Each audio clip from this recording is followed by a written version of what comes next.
Good afternoon. It's Wednesday, the 31st of March, 2021, just after 1 o'clock. Welcome to UK Column News. Your host today, Mike Robinson, myself, Brian Gerrish, and we're delighted to be joined by Alex Thomson, bringing us Eastern approaches from the Netherlands. We're going to start off with, global responses, but here's the Telegraph, and they're declaring an exclusive world leaders call for pandemic treaty. And in fact, they have an article, which you'll see in a second, which is written by Boris Johnson and a bunch of others. But I just wanted to bring this on screen, Brian, because that's quite a spectacular photograph of Boris. This is him in the new live stream center. I think it cost... He doesn't look very live in the live stream.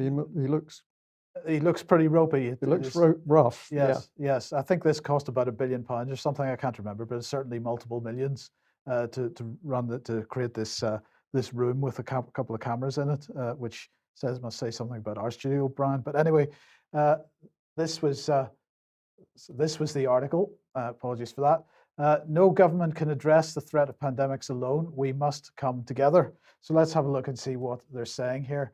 The COVID-19 pandemic is the greatest and the biggest challenge to the global community since the 1940s, apparently. At that time, following the devastation of 2 world wars, political leaders came together to forge the multilateral system. The aims were clear: to bring countries together to dispel the temptations of isolationism and nationalism, and to address the challenges that could only be achieved together in the spirit of solidarity, cooperation, namely peace, prosperity, and security. Well, I'm glad all that's happened. Yes. They've come together, and we're living in times of unprecedented peace, prosperity, and health and security. Yes. Yes. So they go on to say, today we hold the same hope that as we fight to overcome the COVID-19 pandemic together, we can build a more robust international health architecture that will protect future generations. The COVID-19 pandemic has been a stark and painful reminder that nobody is safe until everyone is safe. Wow. Yes. We believe that nations should work together towards a new international treaty for pandemic preparedness and response. Such a renewed collective commitment would be a milestone in stepping up pandemic preparedness at the highest political level.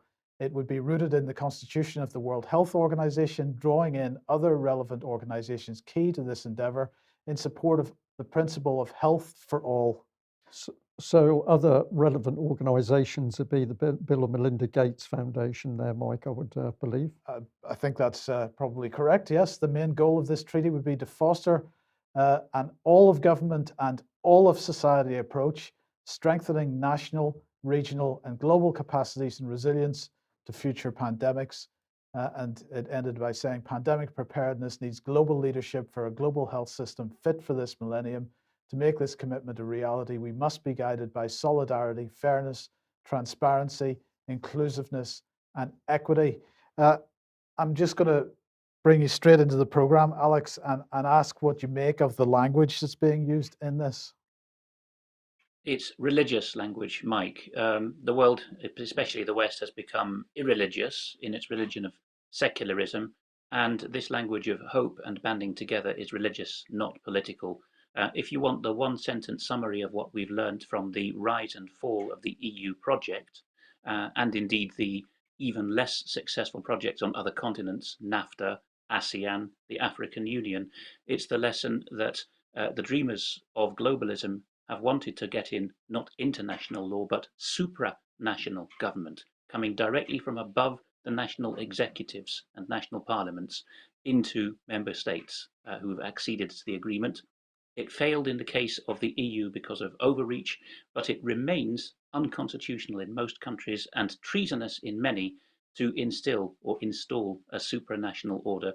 This is the latest attempt to do so, rallying around a new set of treaty organizations with the single issue of pandemic and public health being the driving force. But the result, if it's allowed to play out over the next couple of decades, will be the same as with all the other supranational attempts that have gone before it, stretching back to the League of Nations, and that is a commissariat at the centre will dictate to governments, and executives thereby will be going over the heads of their own people and their sovereignty to say, we promise that even our judges and our parliaments will act in lockstep with these orders from above. There is no separation of powers when you bring in world government by treaty. And I think we have to add in there, just for clarity, when you talk about religion, I believe you're talking about the religion of the beast, Alex. That would be an entirely fair summary. And of course, for decades, it was just, shall we say, kooky Americans in the popular imagination who were talking about, for example, the UN and Satanism in the same breath. But we have chapter on verse on that, don't we? Not least, for example, that the Lucis Trust that publishes UN material started life as the Lucifer Trust, which they tried to cover up. Well, sorry, just coming back to this again, just to take these words: solidarity, fairness, transparency, inclusiveness, equity. These words, if you go and look on the UK Column website and look for the One World Governance series of articles by Martin Edwards, you'll find those words spattered around those articles, because of course those are words that have been being used by these globalist interests for Yep. quite a long time. New normal, new speak is the way it works, isn't it? So what's going on, Alex, with AstraZeneca on the European continent? This is Norway, not in the EU, but an enthusiastic signatory to most initiatives that go on, including total lockdown. Here is a popular chat show hostess from Norwegian TV2. And here she is saying in the original Norwegian, which has been somewhat mistranslated in some coverage of it, "Je dør gjerne av AstraZeneca vaccine," which, if you translate it idiomatically, means "I wouldn't mind dying of the AstraZeneca vaccine." Unfortunately, many journalists have thrown it through Google Translate and have come up with the rather wooden translation, "I would be happy or glad to die of AstraZeneca." That would be a mistranslation, but she is at least in idiomatic English saying, "I don't mind dying of AstraZeneca." Here is the lady in question, Lynn Veek, a daytime chat show hostess, and she says, "I'm sure it'll sound brutal, but some folk are going to have to be sacrificed, ofres in Norwegian, to be offered up in the war against corona." And she goes on, "That's how things are in every war. This time it might be me, might well be me," she says. "Even if it does turn out that it is the AstraZeneca vaccine that's been causing blood clots or brain hemorrhages," the wording here indicates that she jolly well knows that there's a spike in those conditions, "I'm in no doubt. If I am offered it, I will take it nonetheless." And then, somewhat repeating her point to hammer it home, she says, "Because, and sorry to be blunt, some folk have to be sacrificed for the rest to be safe. That's how it is in all wars." And the final quotation in that is to explain why she is quite willing to gamble with life and death with the vaccine is, "1 year into the most intrusive measures since the Second World War," there we have it again, so all the elements are coming back, the beast religion with sacrifice, the greatest crisis since 1945. "We're still at war," Lynn Veek says, "against COVID, and our only weapon is vaccines. Vaccines are the way out of the trenches, the way to peace." I'm sure you'll have some comment on that in a moment, both of you. But the only other claim to fame that Lynn Veek has before this is that she, a couple of years ago, managed to projectile vomit, I think you have a slide of that as well, onto a fitness blogger who was in the studio with her. So if people want to look up on TV2 of Norway, Norwegian TV host vomits over guest, that seems to be her previous claim to fame, but this has trumped it somewhat. Well, we'll be mentioning Lenny Henry a little bit later in the program, and he's expressing similar views, Brian. Yes, it's quite incredible how the official narrative, both in UK over coronavirus, the essential need for vaccines in order to get some form of freedom back, that doctrine in UK is clearly mirrored worldwide. So this does all seem to be heading towards the new world order, one world system of government. And sorry, Alex, this was just her claim to fame, was it? Norwegian TV host throws up on guest live on TV. Yes, it's well worth a bit of light relief to look it up, not least the reactions, which I've tried to freeze frame there, of the rather camp fitness blogger saying, "What's happening?" But there we are. She's managed to excel herself this time. Yes. So what about adverse reactions then? This has been found by Andrew Johnson of the consistently excellent checktheevidence.com. I would advise viewers to sign up to the newsletter that he puts out from there, Andrew Johnson in Derbyshire. And he has spotted a Kansas funeral home carrying a rather honest obituary. Jeannie Marie Evans, née Meyer, is a 68-year-old who, at least from the picture, we don't know how recent, looks hale and hearty. She died on the 24th of March, a week ago, and the obituary covers the quite open first sentence that she died as a result of a reaction to the COVID vaccine. And if people want to read that later by freeze framing, they will see that she leaves behind a large family to whom she was a matriarch. That is one victim quite clearly of adverse reaction to COVID vaccine. Yes. Okay, thank you for that, Alex. Well, over the last few days, UK Column has been doing research work on why the UK government and NHS England, is simply not telling the public the truth about vaccine adverse effects. We've used the government's own data to work on this, but we also made some calls to the vaccine information and helpline in order to see what the NHS was saying about vaccine adverse effects. So this is the first of two audio clips, and this one just shows you the immense propaganda, I'm going to call it, that the NHS unleashes on a caller the moment you call to their COVID vaccination line. So let's have a listen to what you get told. You have chosen the NHS Coronavirus COVID-19 Vaccination Service. If you have been identified as being in one of the priority groups, you can book your coronavirus COVID-19 vaccine appointments now by pressing 1. Or for vaccination inquiries, press 2. Thanks for your call. We are pleased so many people have responded to their invitation for an NHS COVID-19 vaccination. Please hold and we will transfer you to someone who can help. You can choose to book your vaccination online at nhs.uk/COVID vaccination, or if you prefer, please continue to hold. All information about COVID-19 vaccination is available online at nhs.uk/COVID vaccination. Press 1 for a link in a text, or for information, press 2. For information about when it's your turn to get the COVID-19 vaccine, press 1.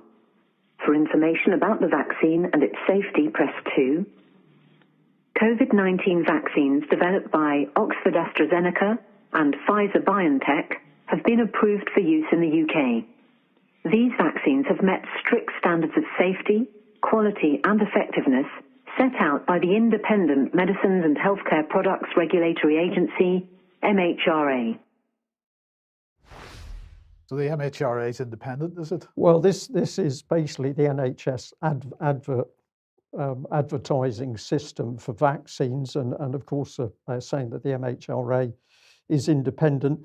But note the big brother, we are pleased. I found that deeply sinister, that unknown individuals are very pleased that people are taking the vaccine like good little people. The NHS then says that all information is available as it starts to talk about the link, which is clearly not true, as we'll demonstrate. And then it says press 2 in order to find out information on vaccine safety. Well, I did press 2, and of course you don't find any proper detail about vaccine safety. But just to reinforce the point, let's bring this on screen, because this is the first link that the lady's voice pointed you to, nhs.uk/COVID vaccination. There is the first link, which is the one they're interested in. And of course, that is about booking or managing your vaccination. It's not giving you any information about risks. But if you click on that link on screen, it brings up this NHS page, which is all about coronavirus vaccination. The vaccine, who can get the vaccine, how you'll be contacted, what happens at your appointment, health conditions and coronavirus vaccination. Still no detail about adverse side effects. There is a part here about how safe is the COVID-19 vaccine, but really this just reassures people that the vaccine is safe, it's been approved, you can trust it, trust us, take the vaccine. And then at the bottom there are some more links which simply push you through to more information saying trust us, trust the vaccine's safe. So let's see what happens when you finally get through to an operator.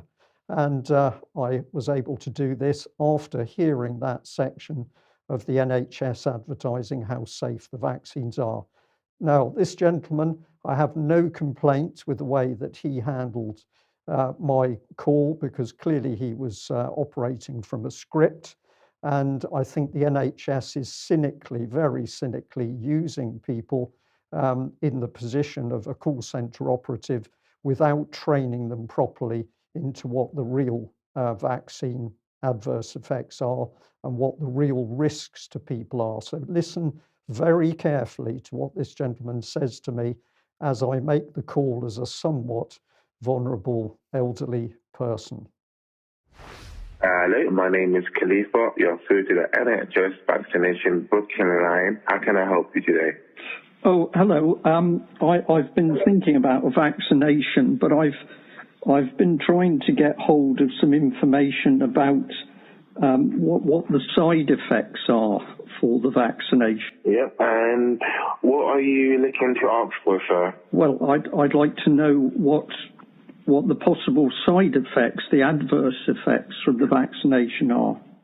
Can you repeat that again, please? You're fading away. You would like to learn about what the side effects, is that correct? That's correct, yes. Yeah, so basically the side effects are, but these are not 100%, but these are the stuff that they have looked into. Basically, a sore arm when the needle goes in, or feeling tired, a headache, feeling or being sick, and if you have a temperature, you might have a high temperature. And are those the only possible side effects? Yes, that they know about right now. Are you sure? Yes, this is the side effects that they have put down on the question. What side effects are you worried about? Well, I've been looking at side effects which include blood clots and... Is that through Google or NHS? Well, that's through the government. And is that the NHS website? Do you know what the MHRA is? What website are you looking at, sir? Are you looking at NHS? I'm looking at the. Because you have to. I'm looking at the. Yeah, should I give you the NHS website for the side effects? That's the most reliable source.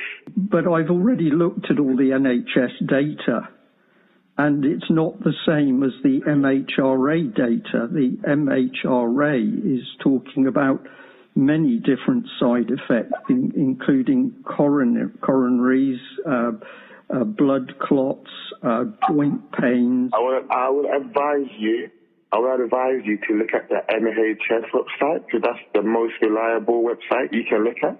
Okay, so where do I go to see the side effects on the NHS website? So you type in on Google, NHS vaccination side effects. Then it should be the first one you click on. And I wish I could send you the link, but there's no way for me to send you the link. But if you go on Google, type in NHS vaccination side effects, and you should click on the website that tells you www.nhs/coronavirus side effects. Do you know about the yellow card system? The yellow card system. Yeah, so basically, you can report any side effects using the coronavirus yellow card. Yes, that's correct. Have you seen all of the information listed for the yellow card side effects? Have you seen that? Yes, sir. I just gave you the yellow card, the information, the side effects. But have you seen that information yourself? Yes, it's on the website that I gave you just now, sir. Right, but on the yellow card information, it talks about people dying. It talks about coronaries, heart attacks. Yeah, I think you shouldn't. Yeah, you shouldn't look at that website, sir. Just look at the NHS website, because that's the most reliable source you can read from. The NHS website are made from people who have looked into the vaccine.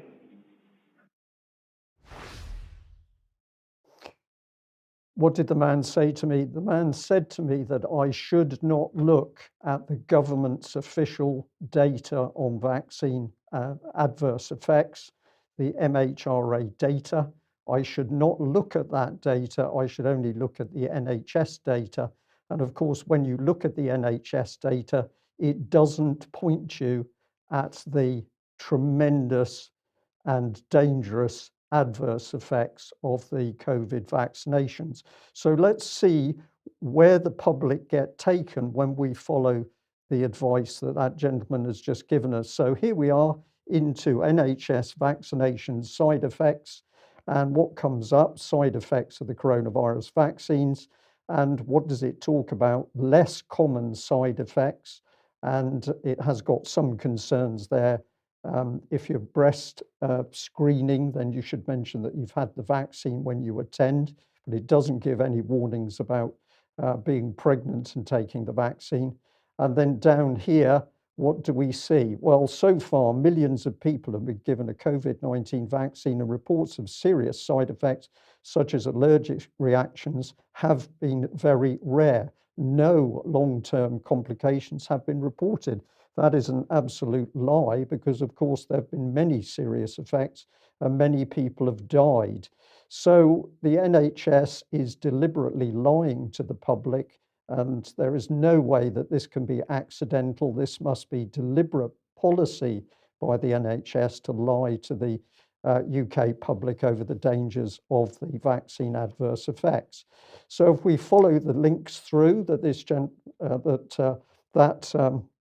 particular web link takes you to, the vaccine adverse effects, you then come to NHS Inform. Let's blow up the effects.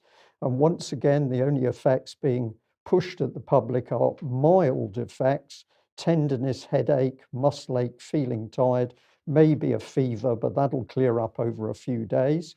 So this is just repeating mild side effects. If we follow this page through, it will move on to this one about fever, but it says a fever is common if the fever starts more than 48 hours after the vaccination or lasts longer than 48 hours. You should self-isolate and book a test. Mike, why do you think you would need to book a test? Well, they must be concerned that you've caught COVID somehow. But that would mean you've caught COVID from the vaccination. Yes. Yes, indeed. So let's follow on through this pernicious trail of advice. If you look at this page, when you're trying to look for side effects, and I am following the trail which the NHS sets, down here you will see it says in very, very small letters, possible side effects. If we follow that link through, it brings us to this page, and the possible side effects are once again the relatively mild side effects of tiredness, headache, chills. But now we've got joint pain and fever, but we've got injection site swelling, redness and nausea, feeling unwell. These are relatively minor side effects, but what the public what's been done to the public is that they've been taken in a circle of information so that they keep coming back to the minor adverse effects and not the major and the true recorded vaccine adverse effects. So if we follow the trail through, we eventually can find this paragraph. It takes a great deal of time to find this, reporting of side effects. And in here, you will see it then starts talking about the coronavirus yellow card reporting site. So by using applied psychology, the government's now steering the public away from finding the vaccine adverse effects by listing them under reporting of side effects. People who want to report a side effect are on the right trail, but people who are looking for the side effects still have no idea where the information is held. So let's bring you on to the next page you come to, which is the coronavirus yellow card reporting site. You are still not at the actual data, because now we've got another link that we've got to click on. And when we click on this link, which is coronavirus 19 vaccine adverse reactions, it will bring us through onto this page. And now we've got coronavirus weekly summary of yellow card reporting. So finally, we appear to be able to breathe a breath of relief that we found a link. We are going to click on this link and we're going to go to the vaccine adverse effects. But I'm afraid the answer is no, because if we click on that link, we come through to another page. And what we've really got here is so much information. We've had to take a little video clip, which I hope is going to play, which will actually show us how much data the reader has to go through before you will actually find the real data on the adverse reactions. So the screen is scrolling. If you're listening to us today and not watching live, we're going through what is a yellow card. We're going through yellow card reports. We're talking about numbers of people who've received the vaccination. We're looking at yellow card trends. We've still got no data on the vaccine adverse effects. We're looking at overall safety, where the government reassures people they're safe. Then we get some warnings about anaphylaxis and Bell's palsy. We've got some warnings of blood clotting. Then we have conclusions, which is all about safety. Then we finally get the vaccine analysis print, and the key links are in the middle of the screen, which say vaccine analysis profile Pfizer, one for AstraZeneca, and one for brand unspecified. Have we got the data? Alex, I can see you indicating you want to come in. Yes, while you've been talking, a German viewer has pointed out that 2020news.de is reporting the European Economic Area, that's the EU plus some people, statistics for adverse reactions as gathered by the European Medical Agency, ema.europa.eu. So an agency of the EU is doing this. Here are the individual case safety reports, the ICSRs, for the year ending March, so it starts last April. That is the situation from March through to, from April through to March. And if I can remember which way to swing this, here we are. This at the end is the 5 to 6-fold spike since just a month or so ago due to the rollout of COVID vaccines. That's a 5 to 6-fold increase in adverse reactions as reported by the European Medical Agency. Alex, thank you very much for interjecting with that. And it's a wonderful introduction, because the only way we can show people a fraction of the real dangers of COVID adverse reactions using the data from the UK government and the MHRA itself is to put in this other short video clip scrolling down all of the adverse effects. So let's let this one run. This is only for Pfizer. It's going to scroll very quickly, but we've got effect, adverse effect after adverse effect, affecting every part of the body, the brain, hearing, eyes, nose, throat, tongue, coronaries, thrombosis, anaphylactic shock. It goes on. And of course, the far right column, which is difficult to see because it's scrolling so fast, also includes deaths. And this is simply for Pfizer. This is not for AstraZeneca, and it's not for any other vaccines going. It's still rolling on screen if you're just listening in.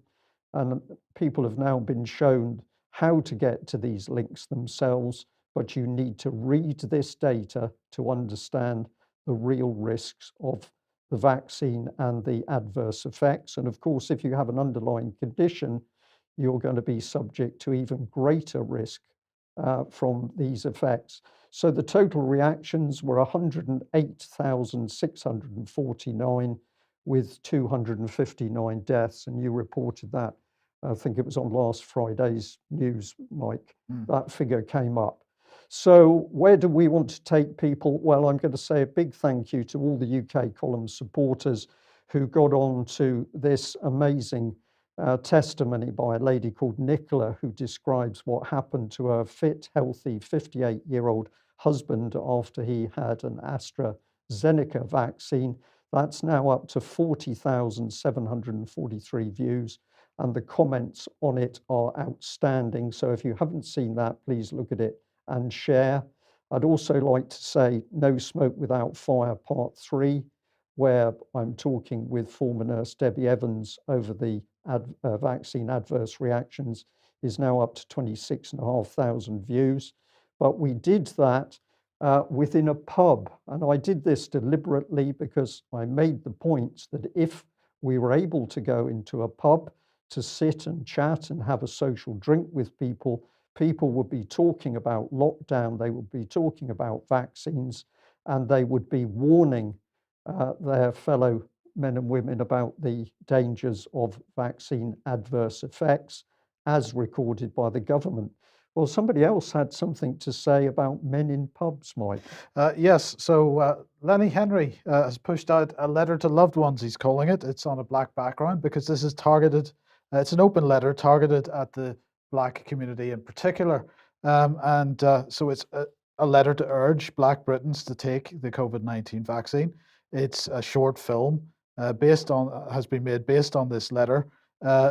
It's been made by BAFTA award-winning director Amma Asante, and it stars Adrian Lester, David Harewood, and a number of other people. It's going to be aired beginning tonight from 8 p.m. on Sky, on BT Sport, on Viacom, on Discovery, on A&E, and on Rock, and also on Channel 5. And so Lenny Henry was saying that in this letter that people should trust the facts. So he was speaking to BBC Breakfast this morning. Let's just listen to a short excerpt from that. I was talking to some friends and colleagues of mine and just going, why aren't we taking the vaccine? It's the key to our way out of the pandemic. And it seemed to me that the way to do it was the way we approached the diversity issue, which was to write an open letter. So my colleagues and I put this letter together, and we got some of the most high-profile names, to cite extraordinary names, Chiwetel Ejiofor, Tandy Newton, Baroness Doreen Lawrence, people like that. They all signed the letter. And then I suggested that Amma Asante, the brilliant director of Bell in United Kingdom, make a little film with people talking directly to our loved ones and our friends and families, saying, please take the jab. It's our way of protecting our community.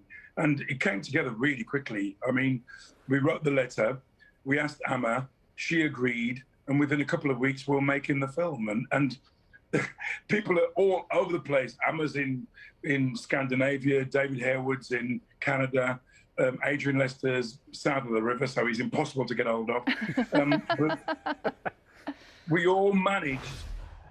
Anyway, you get the point. The little video clip that goes with this open letter itself is well, how do we describe it? It's very much supposed to tug on people's heartstrings. Well, with lots of false tears and emotion. Yes, and it is fake emotion. But the message very strongly is that, just as we heard from Alex from Norway earlier on, the message very much is that vaccine is the only way out of this. But this was the key quote that he told the BBC this morning. If you're in any way hesitant, talk to a medical professional. Trust the experts. Don't trust your mate down the pub, Brian, or conspiracies online. So you're not to be trusted. Well, I did think he might have been talking to me personally, since the pubs aren't open at the moment. So why would you be trusting your mate down at the pub? But of course, Lenny Henry has no idea, apparently, of the true risks of vaccines and those dangerous adverse effects, including people dying, because presumably he hasn't looked at the government's own statistics. He says, don't listen to people on social media, go to your GP and discuss it with them. I totally agree with that advice. I recommend that people go to their GP, but when they go, they take a printed off copy of the MHRA information on vaccine adverse side effects, so that each of those side effects can be discussed with your GP. And if somebody would like to take Lenny Henry's advice and do that, taking the data of the adverse effects with them, UK Column would love to know how you get on. So where does that take us? Well, I couldn't resist this one, because if you trust Big Pharma, this was just one article from The Guardian sent through to us, that a French pharma firm was found guilty over medical scandal in which Up to 2,000 people died. We don't really know how many died, but we think it was up to 2,000. And if you read the article, of course, the big pharma company lied, span the truth, did everything it could to make sure it wouldn't be held to account for the deaths. Could this be why Pfizer and AstraZeneca have been indemnified against comeback from the COVID-19 vaccine shots?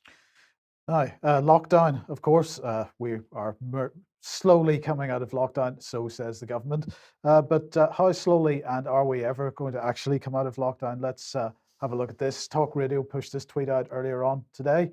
Julia Hartley-Brewer asks Housing Secretary Robert Jenrick 10 times what is the number of deaths from COVID we're willing to live with before restrictions are no longer in place. Do you not know the number? Is it above your pay grade? Well, let's just have a quick listen to how that conversation went, because I think it's very telling. What is the number of deaths that we're willing to live with from COVID? Well, we have said that we're going to have to live with COVID for a very long time. Give me a number of deaths. What's discussed at the cabinet table? What number of deaths? Because it looks to me like we're heading towards a zero COVID policy, which is impossible. So where are we? We're on an average of what? We've got 1,000 deaths a week at the moment from COVID. Just 9% of all deaths currently are from COVID. What number do we have to get it down to before normal life resumes? If we're going on the data, not dates. No, the Prime Minister has been clear that we're not adopting a zero COVID policy. Okay, so what's the number? We don't think that's possible. So what's the number? In any country, but certainly not one which is an open international country. So it's not zero. It's not where we are now. What's the number? Well, I'm not going to put a number on it. Has the government discussed a number and we're not telling us? They're not telling us, or is there not a number? We're not adopting a policy where we think we can eliminate the virus. That's not practical. What we can do is try to control it and keep it at a low level so that we can then use test, trace, and isolate. What is the low level? What's the number? To protect people. What is the low number? We haven't put a number on it, Julia, and I don't. So we don't have it. So it's a low number. But we do want to keep. We have to keep it very low. You can see internationally. It's not zero. It's not the low number we're at now, and it's somewhere in the middle there. Is the government going to at any point come up with a number? Is the government going to tell us what the number is? I mean, we're going on data, not dates. Surely we must know what the number is. Well, we do want to keep cases very low. If you can keep it at a very low level, then you can have a fully functioning test, trace, and isolate system. That's what some other countries internationally have managed to do. We're heading in the direction of that, but we're not there yet. Cases are still okay. So it's them to be. So we're not there. When will we know we're there? If it's not zero, and I mean, are you just not telling me the number, or do you not know the number? Is it above your pay grade? Julia, I think the important thing here is that cases are falling. They are at a relatively low level, but they're not as low as we'd like them to be. And how low would that be? Most people want to How low would that? How low do we want them to be? Way. How low would you like the number to be? What is the number? What is the percentage or the actual number of people who are infected or in hospital or have died of COVID? What is that number? If it's not low enough now and it's not zero, what is that number? Well, we do. I'm not going to put a number on it, Julia, with respect, but we do need the cases to continue to fall. We're very conscious of what we're seeing in other European countries where cases are actually rising. That's irrelevant. We've got a travel ban. Well, it's not irrelevant. So you get the point again. It's very, very clear that nobody in government, or at least... Well, they're lying, Mike. She's starting to laugh at this man and of course is regarding him as an idiot. Well, he's a dangerous idiot because he's helping to put this policy in place. But he won't declare this because it's an open-ended question what the number is, because if you don't declare the number, you can keep the country in lockdown forever. That's exactly it. So he's talking about a permanent lockdown to some degree. He's talking about lowering COVID until a full test and trace system can be put in place. Well, of course, the pubs are due to open and other restaurants as well due to open in a couple of weeks' time. App users will have to scan an NHS QR poster at relevant venues. That means all venues. But in the past, it has been one member of a group. If you're going there with a group of people, one person in the group was supposed to scan the QR code or give their contact details for test and trace. That appears to be changing. Quite a number of people talking about this in social media now. So let's just have a look and see the email that's being sent out apparently to owners of pubs and restaurants and so on. Please download and print your new official NHS QR code poster. The app has been shown to reduce cases. Really? I would like to see where it's been shown to reduce cases, but the app has apparently been shown to reduce cases of COVID-19, and we are grateful for the hard work by businesses like yours, which have made this possible. As the country follows the roadmap out of lockdown, it's more important than ever that in order to keep businesses open, everyone follows the test and trace check-in procedure. It goes on to say, from March 29th, 2021, regulations regarding venue check-in are changing, even though the venues aren't opening yet. But anyway, from then they're changing. All visitors will be required to check in to enter hospitality venues, not just one per group. Individuals can do this by checking in with the NHS COVID-19 app or by providing their name and contact details. Anyone who does not comply must be refused entry. Ensure you're compliant with rules or you may face a £1,000 fine. Now, some of the people that were posting this on social media that own venues, hospitality venues, were saying, were really asking their customers if they don't have a smartphone to get a smartphone, because they don't want to have to record names and addresses manually. This would be, they've already got enough to do under the new regulations.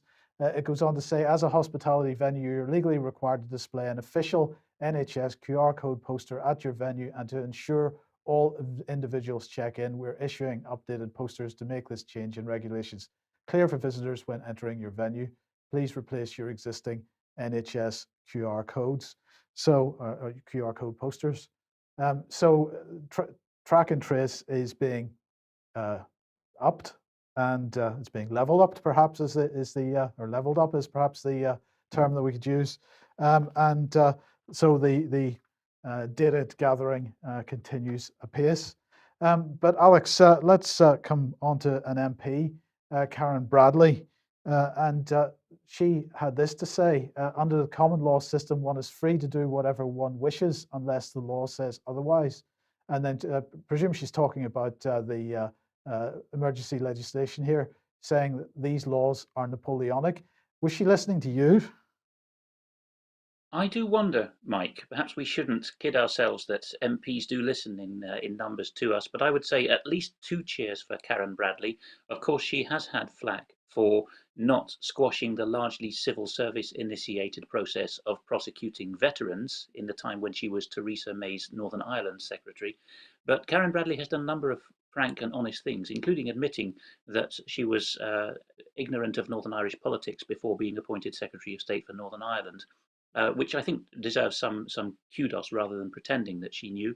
And she has had in other regards quite a libertarian record. Here from Hansard, the record of parliamentary debates is the quotation in context. This was just before Parliament rose for the Easter recess. So the last day of debates, there was a coronavirus debate on the Thursday, the 25th of March, so a week tomorrow. And interestingly, she even understands to some extent what the phrase the law of the land means. It's often bandied about as though it meant any statute law is the law of the land. Well, for details on that, follow our series, A Dissident's Guide to the Constitution, because the law of the land is the natural law, common law. But she does at least make the useful point that Parliament can't be passing statutes for virtue signalling or to be selectively applied in what's now called anarcho-tyranny. We don't like your gathering, so we'll apply the law with a truncheon. We do like your gathering, so we'll look the other way. So well done to her for that. And it's a good segue, in fact, from what you were just covering, not least because, as Magpie asked in the chat box just now, why was Mr. Gerrish, the Housing Secretary, being expected to give account of the health policy of Her Majesty's government? Now, Karen Bradley might not be perhaps completely up to speed on this historically. It's a very complicated area that we are trying to tease out with listeners' and viewers' help as we go through this series, particularly as we're in our multi-part episode now, episode 5, on the concepts of democracy and so-called parliamentary sovereignty. But this is key to it, because the only real ministers of the Crown worth having, and the only ones that are lawful, if you analyse it properly, are those from outside the Commons, who come to the Commons to be grilled and who, crucially, can individually be sacked or have a motion of no confidence passed in them, so that the Crown has to replace them without this collegiate responsibility. That too is part of Napoleonic law that's crept in. The idea that the Cabinet of Ministers is one for all and all for one. It's one of the undoings of the historical English constitution. And as we go through, I think the whole of this month, in the Dissident's Guide format and other formats, we'll be starting to put chapter and verse to that. Yes, okay, thank you for that, Alex. Here's a tweet from Gavi, the Vaccine Alliance, from this morning. They said, influenza type A is constantly circulating globally with an ever-present risk of being transmitted to humans from birds, pigs, and other zoonotic hosts. Here's how it could trigger the next pandemic. And they linked to this article, the next pandemic, H5N1 and H7N9 influenza, ? And they're saying more than 100 years after the 1918 Spanish influenza pandemic, type A influenza virus not only poses one of the largest threats to the modern world, but the risk of spillover but the risk of spillover of avian influenza from poultry and humans is growing. They say, as you can see there, consistently circulating.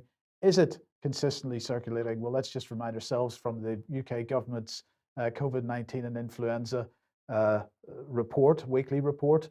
This is the most recent one, weekly influenza hospital admissions by influenza type. And we can see that certainly since week 1, there has not been a single type A influenza hospital admission. But let's remind ourselves what the World Health Organization is saying about this. This is global circulation of influenza viruses, the number of specimens positive for influenza by subtype, and all the type A's are in blue. So you can see that towards the end of last year, so the end of 2019, there were quite a number of weekly positive results for influenza A. But from week 16 or week 17 there, that dropped to 0, at least on this graph. And this particular one was created on the 20th of November 2020. Let's bring it right up to date. Here we go. Well, we can see that type A still doesn't seem to be anywhere to be seen, but the graph does seem to be have been changed a little bit. Let's just blow this up so everybody can see. And apparently there was actually some influenza doing the rounds from week 36 onwards, but so little that you can barely see it on the graph itself, and certainly no type A influenza. So coming back to this article that they've written then, they go on to say, and yet even though there are epidemics of different seasonal influenza strains every winter, the virus is widely perceived to be low risk by the majority of the public. Now, why would that be? Could it be because with respect to flu, the public has a much more sensible attitude towards illness and death compared to the absolute psychological operation that has been run on them with respect to COVID-19. So they have a low risk, or they perceive a low risk with flu for that reason mainly. But it does amuse me that Gavi is attempting to push influenza A at a time when everybody is recognizing that flu has effectively disappeared from circulation completely. Just amazing that it's flown away. It has just flown away. Now, Alex, what's Reinner Fullmich been talking about recently? Reinner Fullmich, of course, the German and Californian accredited attorney, has been very closely watched by a number of lockdown skeptics of different persuasions. And in hearing 44 of the Stiftung Corona-Ausschuss, which he leads, the German extra-parliamentary inquiry and initiative of German lawyers to speak to German and foreign witnesses, he has got to Vera Sharav, who, as you saw on screen there, is quite advanced in years now. She is a child survivor of the Holocaust, and people have in various formats, including the one on screen from Brand New Tube, but she can easily be found on video platforms, Vera Sharav talking to Reinner Fullmich. She's given quite a long testimony in English with, I must say, Reinner Fullmich doing a professional level interpreting job, for which total kudos, because he's not trained for that, but he's done it as well as a professional would. And that has been fully transcribed by our very loyal and useful long-term viewer, Ned Pamphilon, who has his own website. And he has transcribed the session under the heading of From T4 to COVID 1984. Now, people have been asking what they can do to get or even help make transcripts of the usual German sessions of this hearing. That is a very hard job and very time consuming, and people should basically wait for the momentum to develop for this to be crowdsourced. It's far much more work than people might imagine. But this was done in English as testimony, and Ned has wonderfully transcribed it. You might want to read out what Vera Sharav says at this point in her testimony. She said people are being conditioned to submit passively to government dictates. Children who are deprived of an education are being conditioned to distrust people. Mandatory masks are an insidious psychological weapon. They demean our dignity as free human beings. They do not work in an epidemic and are the symbolic equivalent of the yellow star. Study after study show lockdowns destroying millions of lives and livelihoods. So there she is speaking in her expertise, and I will choose my words very carefully. She doesn't have anything about her of the professional Holocaust survivor. I mean, no insult to anyone, but I think people, including many Jews, will understand what I mean. There is no attempt here to tug heartstrings. She is very focused on the issue of unfairly obtained or forced consent, which, by the way, is actually a key issue we're going into with the question of the deceit of parliamentary sovereignty at the moment. Has consent been freely obtained? So as the Dissidents Guide series develops, we'll be going into that more. But here is the key or original meaning of informed consent, which is pharmaceuticals. Vera Sharav had an issue with her son and pharmaceuticals, which has made her a lifelong campaigner, particularly on the issue of pharmaceuticals presuming consent or just putting down on the form he would have consented if he'd been compos mentis to test those who are mentally out of it or children. With certain products. And even before, well, just before the 2009 panic, which was the precursor to what we're living through at the moment, of course, perhaps in the last year when the Nature imprint was fair about these things, they profiled Vera Sharav. And here is what they said in their September 2008 issue. A Massachusetts academic who was favorable to her, Angeli, says that Sharav is sometimes hyperbolic, which means over the top, but also her facts are by and large correct. And the lady says that even if Vera Sharav sometimes gets on a detour, she does always supply the evidence for her views. And Sharav, as we read here, is particularly motivated to protect children from basically experimentation, contrary to the Nuremberg Code and the various other things that have been lumped in with that recently, the Helsinki Declaration. There has been some criticism. For balance, another biomedic, Arthur Kaplan, chair of the Department of Medical Ethics, so not a biomedic, but a medical ethicist at Pennsylvania University, says that she's a dangerous gadfly, which is a posh word for an amateur having a go with professionals.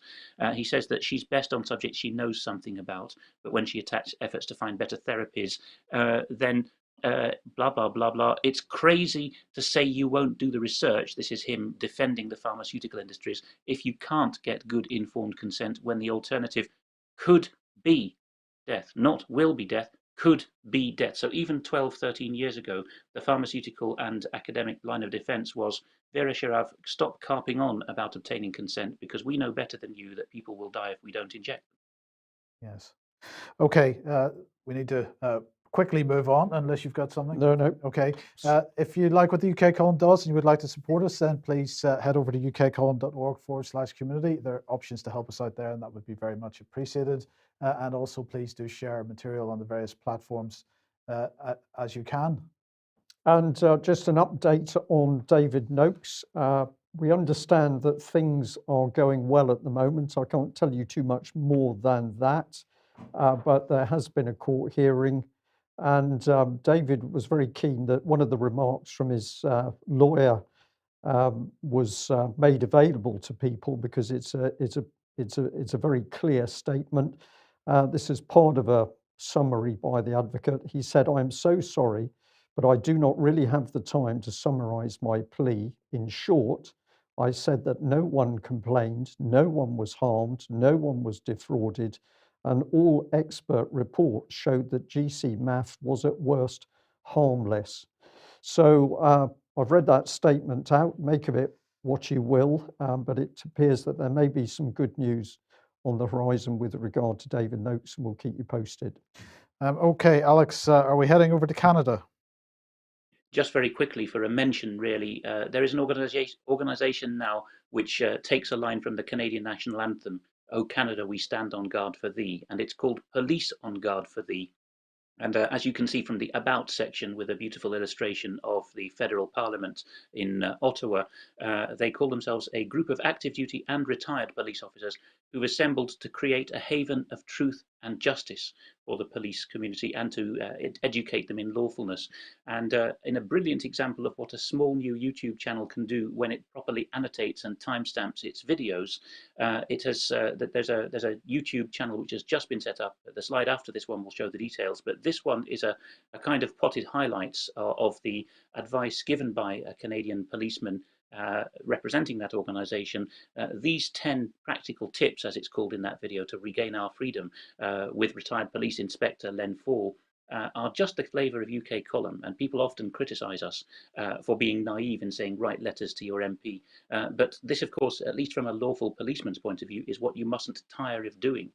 Continue to mount peaceful protests. Numbers matter. Sign petitions, hold people to account, say to your local and national politicians, we won't vote for you again because of the line you've towed.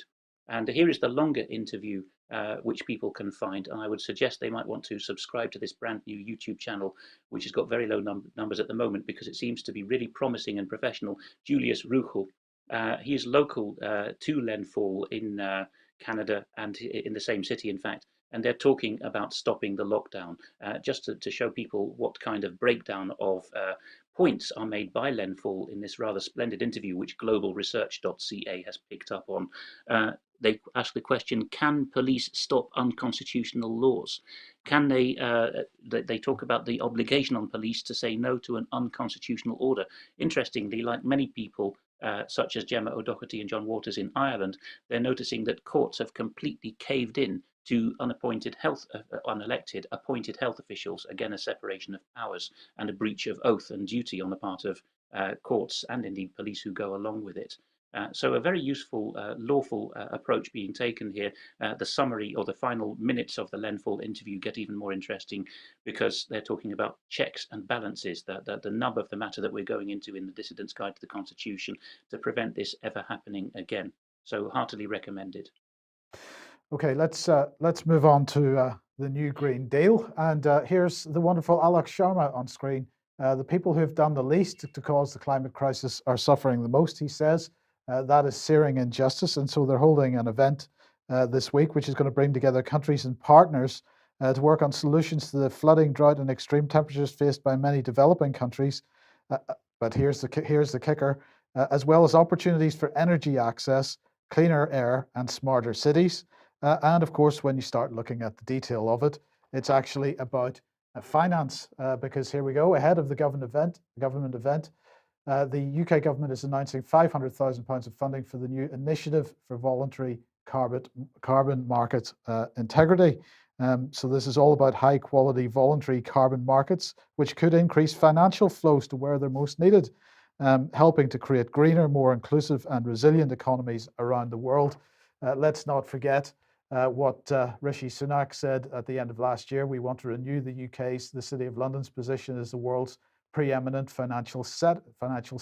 Well, if you got 500 billion on your books, you probably would be quite keen on that. Yes, indeed. But it gets better because, Alok is very keen on Dettol, apparently, because Dettol has now become the official hygiene partner for COP26, which of course is happening in Glasgow later in the year, as the UK puts the safety of delegates and their local community at front and centre of planning. So that should make everybody feel extremely safe. Are they going to be drinking it? That would be impressive, Mike. It would be. Down a few bottles of Dettol. It would be, yes. But part and parcel of this is the Race to Zero. Here's the Race to Zero campaign. Not clear from that website exactly what zero is. Is it zero population, zero COVID, zero emissions? Well, clearly they're saying it's zero emissions, but of course, probably can't have zero emissions unless you've got zero people. But anyway, the Race to Zero is a global initiative which is backed by science-based targets to commit businesses, cities, regions, investors, and universities to achieve net zero emissions by 2050 at the very latest. And the government is very pleased to announce that almost 1 in 3 of the UK largest businesses are leading the way in the world's transition to a low carbon economy. committing to align with UK government ambitions to eliminate the UK's contribution to climate change by 2050. So as of yesterday, 30 of the UK's FTSE 100 companies have signed. AstraZeneca being, the list was alphabetical, so AstraZeneca was number 1 on the list. So they have committed to be carbon neutral, which is fantastic news, perhaps by giving more people injections, which means that they won't be generating any carbon. But anyway, that's another thing. But of course, we've got to remember why these companies are getting on board with this, because also at the end of last year, Mark Carney I think actually it was the end of 2019 rather, he was saying we will not get to net zero as in a niche. It requires a whole of economy transition. And he also said on another occasion, companies that don't adapt, including companies in the financial system, will go bankrupt without question. There will be industries, sectors and firms that do very well during this process because they'll be part of the solution. But there will also be ones that lag behind and they will be punished. But it's not just companies, it's not just governments, it's also military, because here's Jeremy Quinn, the defence minister, and what has he had to say? The threat posed by climate change is one that affects us all, and for defence, he said, as a global military leader, we must evolve and set an example on how to protect peace and stability while embracing the sustainability and reducing our carbon emissions. But they're not reducing their, well, I won't go on to say what I was thinking there, but there's certainly certain emissions that are coming out of government here that don't get any more pleasant smelling. But anyway, my question, Brian, is how do you reduce, if you're involved in some kind of military activity, how do you reduce your carbon emissions? You switch the tank off? Do you? Well, they're going to do all those things. They're going to be running. Well, we won't have any tanks. That's how they've solved that problem. But if we did have tanks, they'd be running them on used chip oil. That's the usual way of doing it. But of course, if you look at ultimately what the military are designed to do, it's to destroy things, whether it's people or buildings or the environment. So this is complete nonsense. What are we seeing here? We're seeing newspeak. I'm just going to echo where Alex took us, that this is a religion these people are involved in, and that religion, of course, is nonsensical, but ultimately it's going to hurt a lot of people. So they're preaching saving the world while they're doing the exact opposite. Well, Alex, what's the European Commission getting into trouble for? Really for having complete double standards vis-à-vis France on the one hand and Poland and Hungary on the other, when they claim the right to define the term rule of law and freedom and democracy. They never have a go, nor indeed do the likes of the OSCE or the Council of Europe. They never have a go at key Western founder members like France.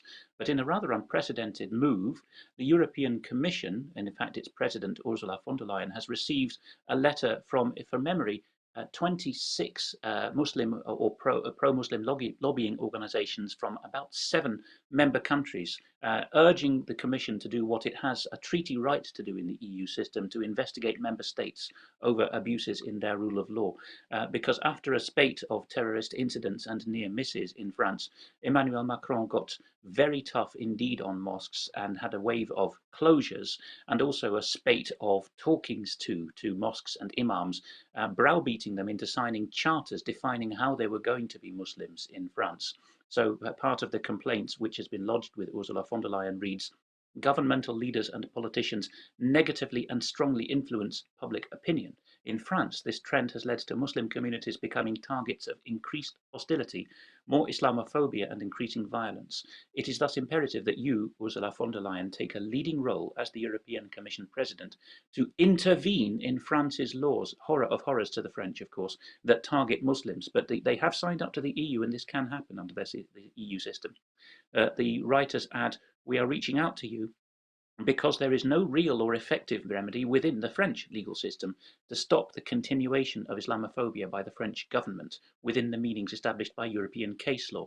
The exhaustion of national remedies will not bring effective relief for Muslims in France. Well, obviously not if the head of state is already dictating how to be a Muslim in France. Here are some of the issues that they are enumerating.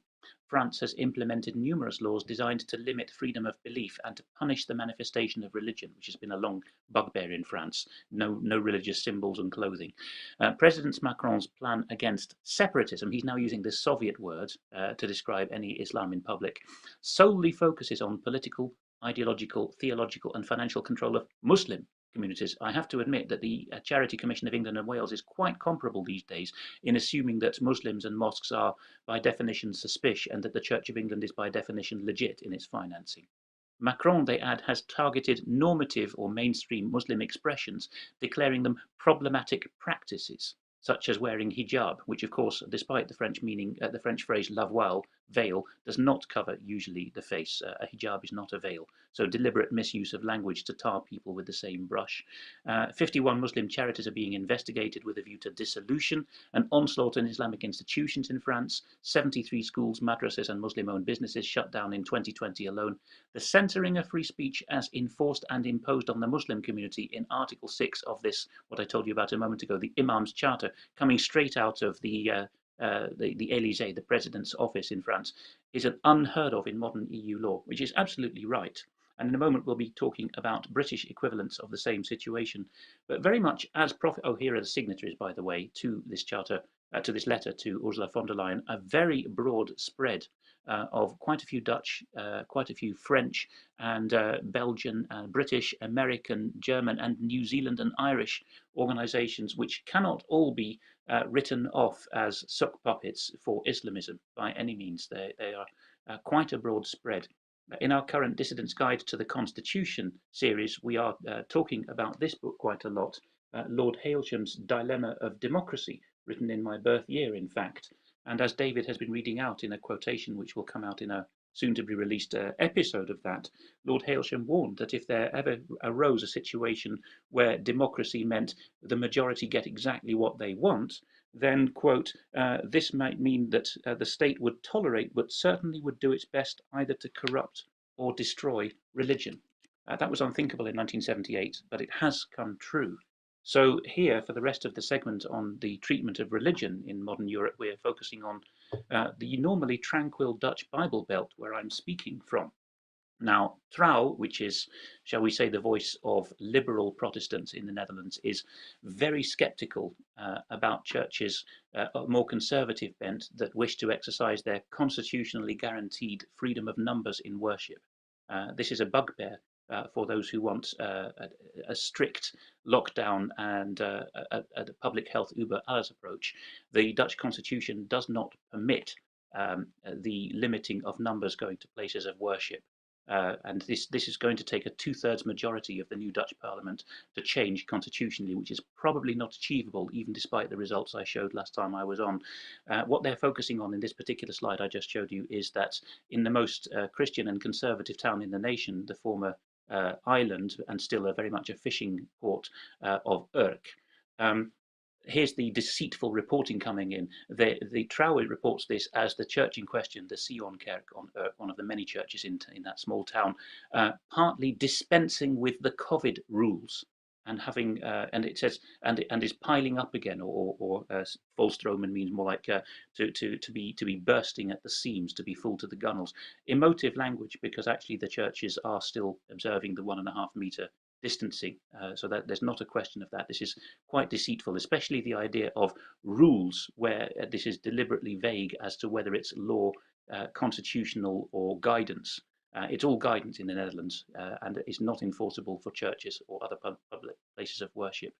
De Volkskrant was reporting before last Sunday, this is something akin to the Telegraph in Britain, that the outbreak management team, and they use that English term in Dutch to sound even fancier, was warning that this church on Urk was playing Russian roulette by not turning away most of the worshippers wanting to come to church.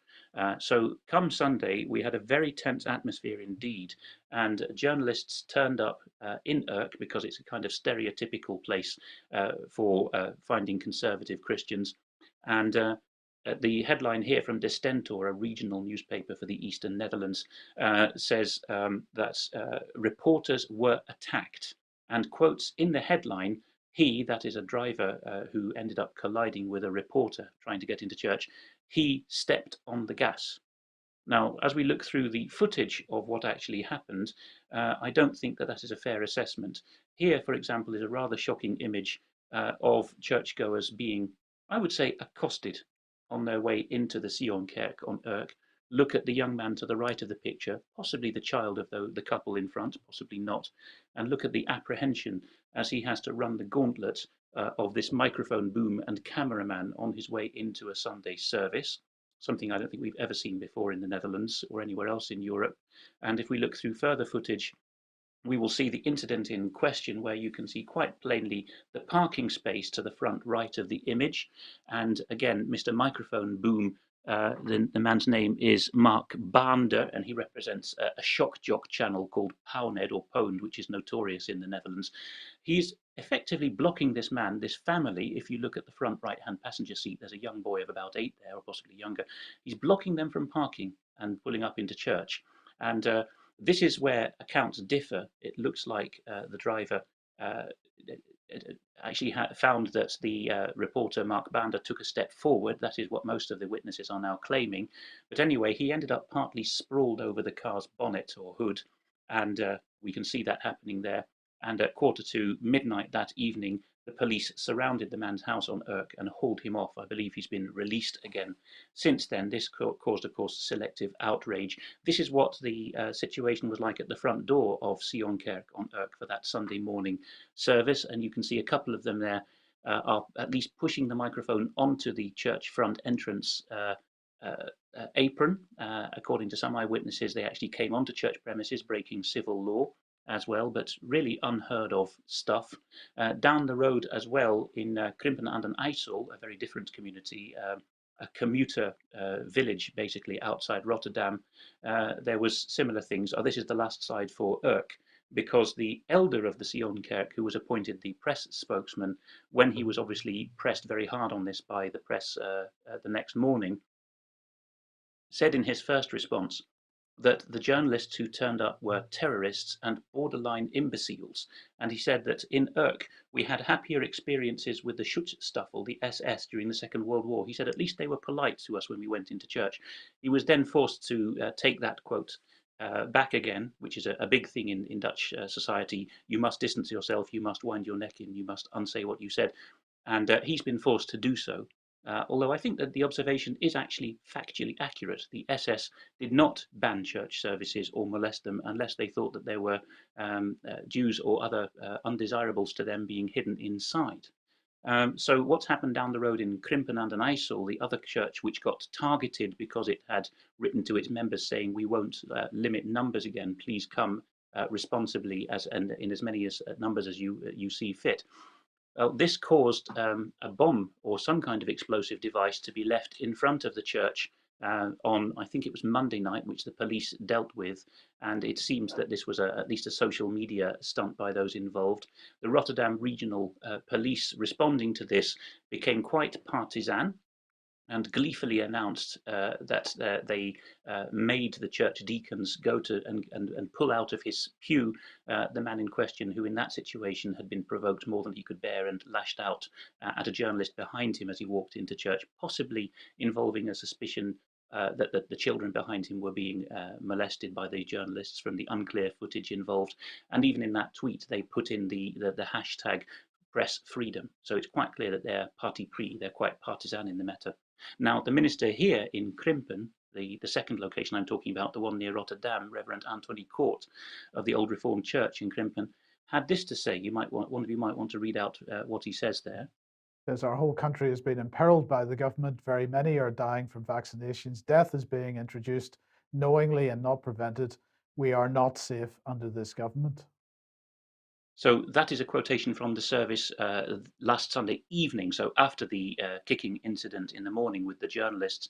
And of course, he's now got journalists listening very carefully to his sermons and prayers to transcribe anything that they can make shock jock capital out of. But Reverend Court has and his congregation have been in the breach here because they have been somewhat more upfront about their vaccine skepticism or vaccine realism. Than even other conservative Protestant Dutch churches. So that's why the journalists made a beeline for those locations. They had their necks stuck up more above the parapet. So journalists went there to see what they could get out of the situation. Now, the mayors in question have responded admirably, I would say. The first one in question, the mayor of Krimpen, is Martijn Vroom, and here he is pictured earlier this month, politely giving the same answer 3 times to a very activist question being asked at him by the local Rotterdam area journalist RTV Rijnmond. Why don't you condemn Reverend Court's letters? He's been writing letters to the local council saying, we call on you to govern the town in accordance with the word of God, which he's being made out to be some hate criminal. The mayor actually did the lawful thing and said, he's a Christian minister with freedom of expression, even though this mayor is of a totally different persuasion than Reverend Court, which I think deserves commendation. So people might like to write to the address on screen to commend him for his lawful stance. And likewise, the mayor of Urk, for full disclosure, he is an old classmate of my wife's, but Kees van den Bos has had extraordinary pressure since the incidents there on Sunday to symbolically condemn those who couldn't restrain themselves when having microphone booms shoved under their noses on the way into church. And he likewise could do with an appreciative letter, because as with constitutional sheriffs in the United States, this is the local line of defense.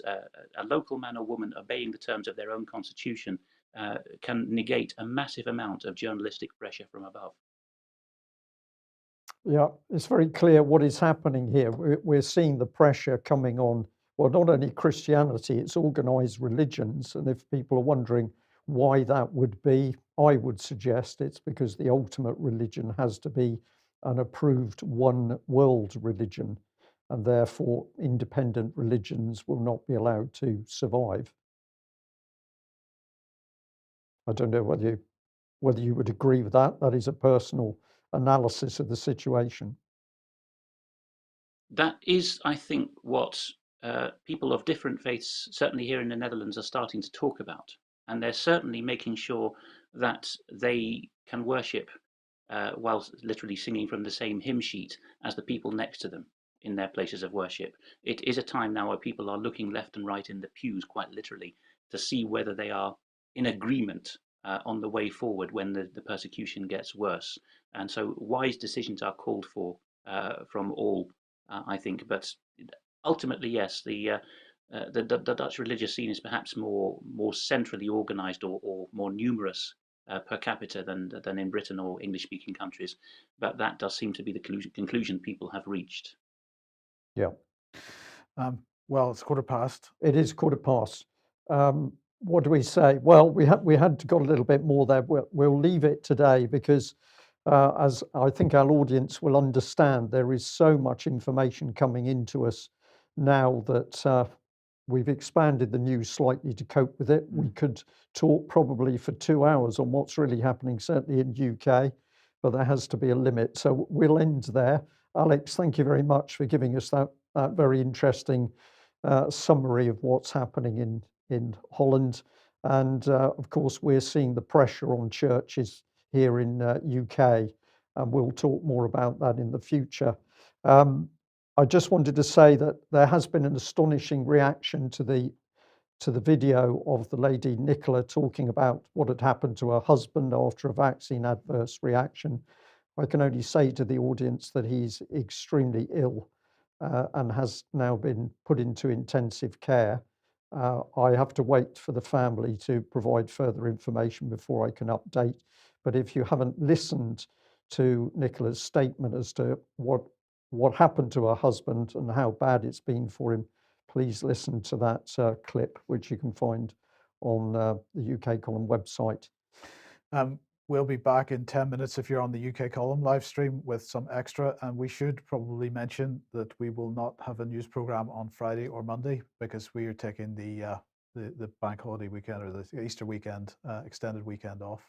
Which we think we deserve. Yes. Yes, we need it. So we hope you'll forgive us for that, but we'll take that time off. So that's it for today. Thank you very much for joining the UK Column. And thank you very, very much to all those overseas viewers that we know are steadily growing in numbers. Thank you for joining us. Bye-bye.